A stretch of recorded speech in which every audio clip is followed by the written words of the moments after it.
जय श्री राधे कृष्णा। आप सभी का आपके अपने YouTube चैनल पर स्वागत है। आइए आज आप सब जानेंगे वर्ष 2025 में देवउठनी एकादशी कब है। तो जानेंगे व्रत के शुभ मुहूर्त के बारे में, पारण कब और किस चीज़ से किया जाएगा, इस दिन पूजा का क्या समय होगा, देवउठनी एकादशी के दिन भगवान को खास करके किस वस्तु का भोग लगाना चाहिए। तो इस वीडियो में जानेंगे सनातन पंचांग के अनुसार और वाराणसी पंचांग के अनुसार देवउठनी एकादशी, देव प्रबोधनी एकादशी का व्रत कब किया जा रहा है। कार्तिक मास शुक्ल पक्ष में पड़ने वाली एकादशी को देवउठनी एकादशी, देवोत्थान एकादशी, देव उठानी एकादशी, देव प्रबोधनी एकादशी आदि नामों से जाना जाता है। आप सभी भक्तों को देवउठनी एकादशी व्रत की ढेर सारी शुभकामनाएं। आप सभी के जीवन में भगवान विष्णु, माता लक्ष्मी की कृपा बनी रहे और आप सभी को सभी प्रकार के सुख तथा समृद्धि की प्राप्ति हो।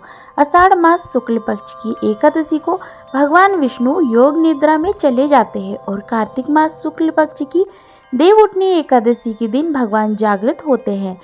इनका इस दिन प्रबोधन किया जाता है, इसलिए इस दिन को प्रबोधनी एकादशी के नाम से जाना जाता है। इस दिन भगवान को जगाया जाता है।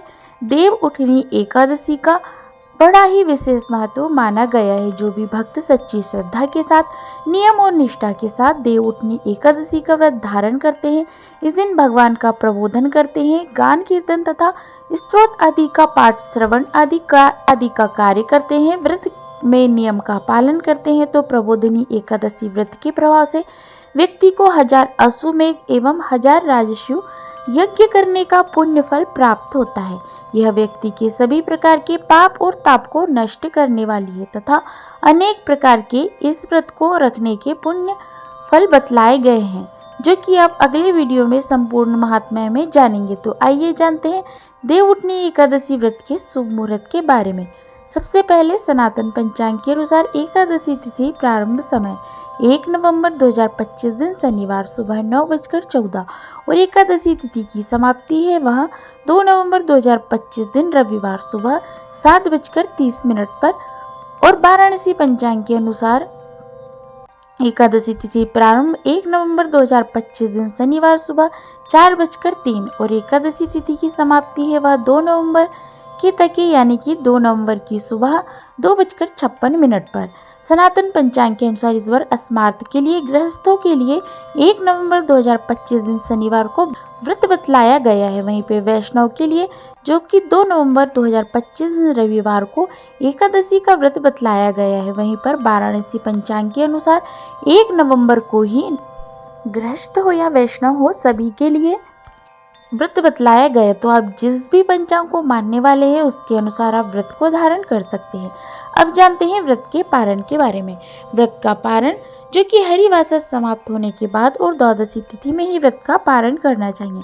सनातन पंचांग के अनुसार द्वादशी तिथि का प्रारंभ 2 नवंबर 2025 दिन रविवार सुबह 7:34 पे है और द्वादशी तिथि की समाप्ति है 3 नवंबर 2025 दिन सोमवार को सुबह 5:08 पर। वहीं पे वाराणसी पंचांग के अनुसार द्वादशी तिथि की शुरुआत 2 नवंबर को सुबह 2:57 पे और द्वादशी तिथि की समाप्ति है वह 2 नवंबर को रात्रि 1:26 पर। तो जो भी सनातन पंचांग के अनुसार 1 नवंबर को अगर आप व्रत धारण करते हैं तो 2 नवंबर को व्रत का पारण दोपहर 1:11 से दोपहर 3:23 तक व्रत का पारण किया जाएगा। वहीं पे अगर आप वाराणसी पंचांग के अनुसार 1 नवंबर को व्रत धारण करते हैं तो व्रत का पारण 2 नवंबर को सुबह 6:23 से सुबह 8:31 तक व्रत का पारण किया जाएगा।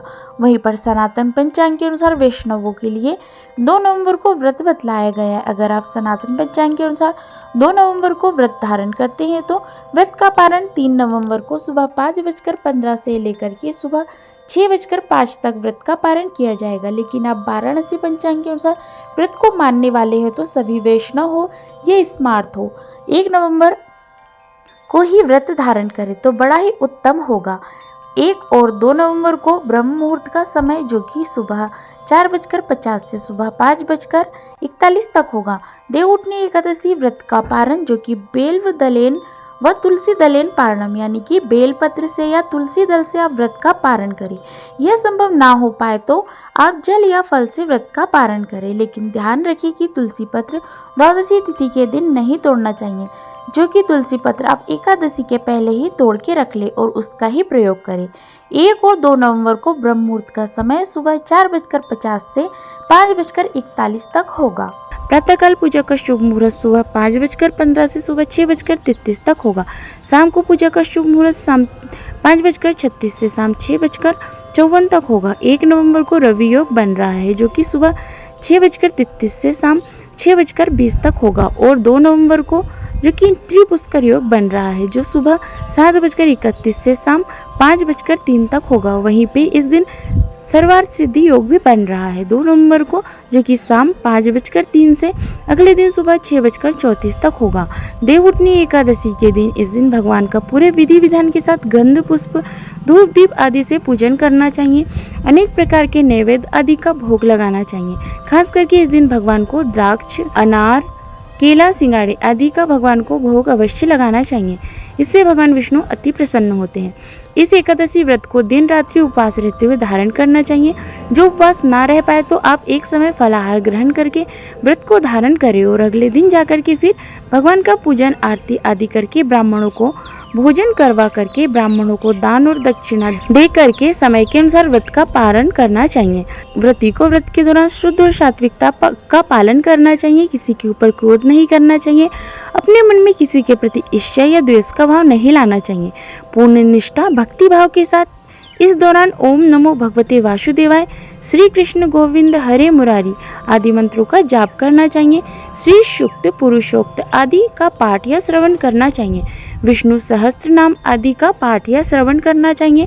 यह संभव ना हो पाए तो भगवान का भजन, कीर्तन, गायन, वादन जो भी आपसे बन सके इस दिन अवश्य ही करना चाहिए और भगवान का प्रबोधन करना चाहिए। इससे भगवान विष्णु अपने भक्तों के सभी प्रकार के पापों को नष्ट कर देते हैं। इस व्रत के प्रभाव से हजारों राजस्व यज्ञ करने का पुण्य फल प्राप्त होता है तथा अश्वमेध यज्ञ करने का पुण्य फल प्राप्त होता है। तो आशा करती हूँ ये जानकारी आपको अच्छी लगी होगी। इसी प्रकार से ज्ञानवर्धक जानकारियाँ प्राप्त करते रहने के लिए, व्रत पूजा के बारे में जानने के लिए, कथाएं सुनने के लिए अगर आप चैनल पर पहली बार आए हैं तो चैनल को लाल बटन दबा करके सब्सक्राइब करें। साथ में बेल आइकन भी प्रेस करें ताकि मेरे आने वाले वीडियो का नोटिफिकेशन आपको समय पर मिलता रहे। जय श्री राधे कृष्णा। धन्यवाद।